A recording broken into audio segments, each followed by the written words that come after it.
Matumaini yangu kwamba utakuwa mzima buheri wa afya wewe ambaye bado unaendelea kufuatilia Dreamline TV popote pale ambapo upo. Nipo hapa Sports Lady Rehema Kavisha kukuhakikishia na kupa zile update zote ambazo ninazipata kuhusiana na michezo.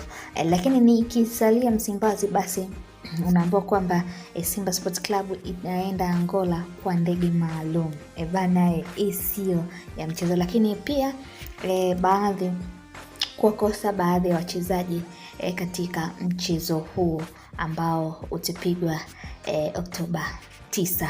Twende kwenye habari kamili. Unaambiwa kwamba kikosi cha vinara wa ligi kuu Tanzania bara Simba Sports Club siku ya Jumanne, yani jana Oktoba 4, basi kilianza maandalizi ya mchezo wa mkondo wa kwanza wa ligi ya mabingwa barani Afrika dhidi ya mabingwa wa Angola Primeiro de Agosto. Simba Sports Club basi itaanzia ugenini Stadio Francandalo mjini Luanda, Angola, Jumapili Oktoba 9 kabla ya kumalizia nyumbani uwanja wa Benjamin Mkapa jijini Dar es Salaam Jumapili Oktoba 16. Taarifa kutoka Simba Sports Club zinaeleza kuwa kikosi cha Simba Sports Club kinaanza mazoezi ya kuelekea mchezo huo, huku basi kikiwakosa wachezaji watatu: Peter Banda, Shomari Kapombe pamoja na Jimson Mwanuki ambao basi ni majeruhi. Katika hatua nyingine, Simba Sports Club imethibitisha kikosi kitaondoka alfajiri ya Jumamosi Oktoba 8 kuelekea mjini Luanda, Angola kwa ndege maalumu ya kukodi tayari kwa siku ya mchezo wa Jumapili Oktoba 9. Simba Sports Club ilitinga hatua ya kwanza ligi ya mabingwa barani Afrika kufuatia ushindi wa jumla mabao 4-0 dhidi ya mabingwa wa soka nchini Malawi Nyasa Big Bullets, huku Primeiro de Agosto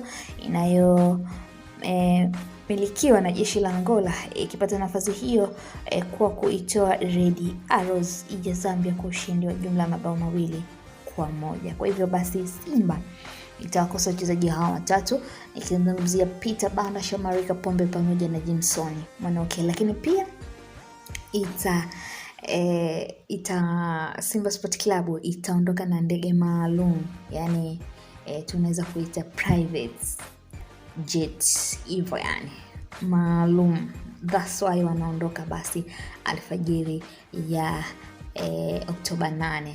Hawana mbambamba, hawana longolongo. Hebu dropisha comment yako hapo kwa big up Simba Sport Club, lakini pia kuwatakia kila laheri kwa yote ambao wanaenda kuyafanya huko nje, ambapo wanaenda basi kutuwakilishia ama kutupeperushia vyema bendera yetu ya Tanzania. Endelea tu kustay na Dreamline TV kwa kila update, na sisi tunakuahidi kukuletea hapa kwa kuwa hatupoi wala hatuboi. Naitwa Rehema Kavisha, nifuatilie kwa Instagram account yangu @ray_kavisha, lakini pia ungana na mimi katika Facebook yangu kwa jina hilo hilo la Ray Kavisha. Ifuatilie Dreamline TV katika mitandao ya kijamii kwa jina hilo hilo la Dreamline TV. Till next time, bye bye.